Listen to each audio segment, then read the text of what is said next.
Oke, kembali lagi di Apa Kabar Indonesia Pagi. Sebelum ke Bang Ruhut dan juga Mas Aji, saya mau ke Bang Martin. Tadi juga ada yang belum ditanggapi terkait bansos dan juga ketokohan ini bisa mempengaruhi voting behavior. Tanggapan Anda seperti apa? Jadi terkait bansos begini, kalau menurut saya ya, itu ada penelitian yang dilakukan oleh Litbang Kompas. Nah, cuman kadang-kadang memang orang membaca sepotong tuh. Nah, kalau kita baca di dalam kesimpulan itu jelas bahwa yang menjadi faktor dominan perpindahan suara Ganjar ke Prabowo Gibran itu bukan karena bansos, tapi karena hal-hal yang lain. Kalau nggak salah tuh skalanya cuma 24% deh hasilnya. Dan dari 24% itu memang ada sekitar 50% lebih yang dinilai memilih Prabowo Gibran karena bansos. Jadi bukan bansos yang menjadi faktor dominan. Dan bansos ini kan legal. Ada undang-undangnya, ada aturan pelaksananya, dibagikan secara simbolis. Nah, makanya tadi di awal saya bilang, Pak Jokowi ini bukan baru kemarin turun ke lapangan, bahkan sering masuk ke gorong-gorong di DKI Jakarta. Jadi ya ini menurut saya lumrah.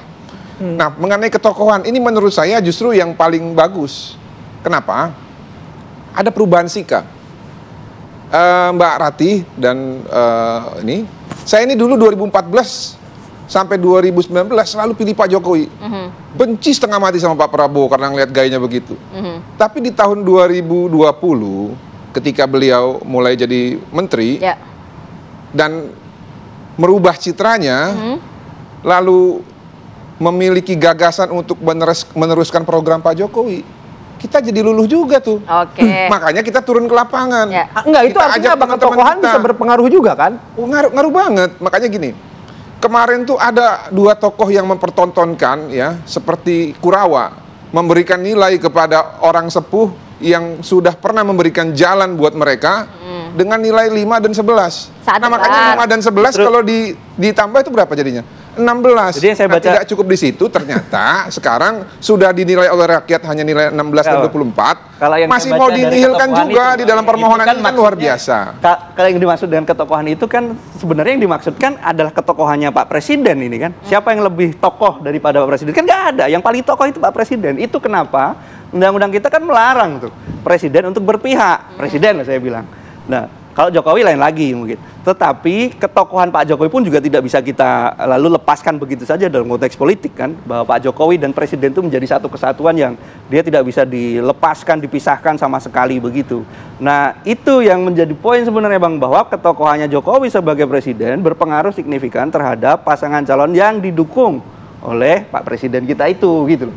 Sehingga patut kemudian, ya bukan patut lagi, memang kita tuduhkan kok, kita dalilkan di dalam permohonan Pak Presiden ini nggak netral dengan indikator-indikator bansos itu hanya salah satu gitu loh. Yang lain banyak. Kalau tadi Bang Todung bilang soal ada pengerahan aparat kepolisian, lalu Bawaslu sendiri datanya fix kok soal intimidasi penyelenggara pemilu. Bukan kita yang bilang, tapi Bawaslu. Dan itu besok diminta oleh MK untuk membuktikan Bawaslunya. Hari ini kalau nggak salah ya? Hari ini. Besok hari yang terkait. Iya. Nah, ini kan menjadi satu pengharapan bagi kita publik warga negara Indonesia. Jadi yang kita soal juga bukan 90 jutanya lalu dihilangkan begitu saja kan, enggak sebetulnya. Tetapi kita ingin kemudian memastikan bahwa angka yang menjadi hasil dari pemilu itu adalah angka yang lahir dari proses yang jujur dan adil sebagaimana perintah konstitusi itu. Baik. Siapa Bang Martin tadi terakhir menanggapi apa yang disampaikan Mas Aji tadi? Jadi soal ketokohan sebenarnya apa yang disampaikan Bang Martin sejalan dengan apa yang disampaikan Bang Todung begitu ya Mas Aji? Iya, karena jadi saya melihat kontrario, ketokohan tuh ketokohan tokoh yang ikut kontestasi, bukan tokoh yang nggak ikut kontestasi.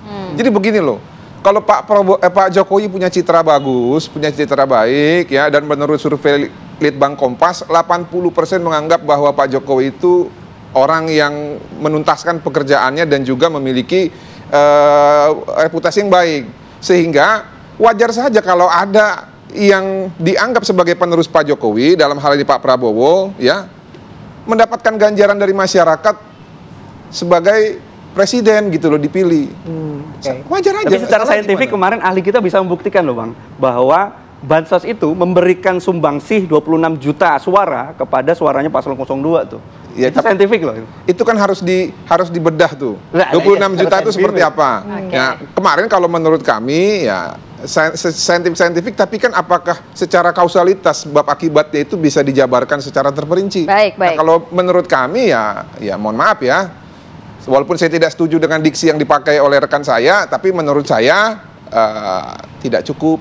Oke. Untuk membuktikan setidaknya 9% saja. Pastinya gitu. proses ini masih berjalan juga di MK saat ini, juga hari ini rencananya diagendakan nantinya akan ada saksi dan juga ahli dari KPU dan juga Bawaslu. Seperti apa nanti prosesnya kita cermati bersama-sama, tapi terima kasih banyak.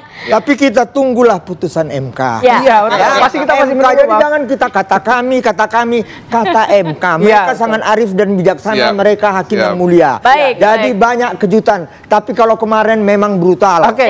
Tapi bagaimanapun kita masih harus menunggu keputusan MK nanti habis lebaran ya, Bang. Kita Ya. ke depan libur lebaran dulu, Bang. Terima kasih Bang Martin, Bang Ruhut, Ya, Mas Haji, makasih, sehat selalu. makasih. Assalamualaikum.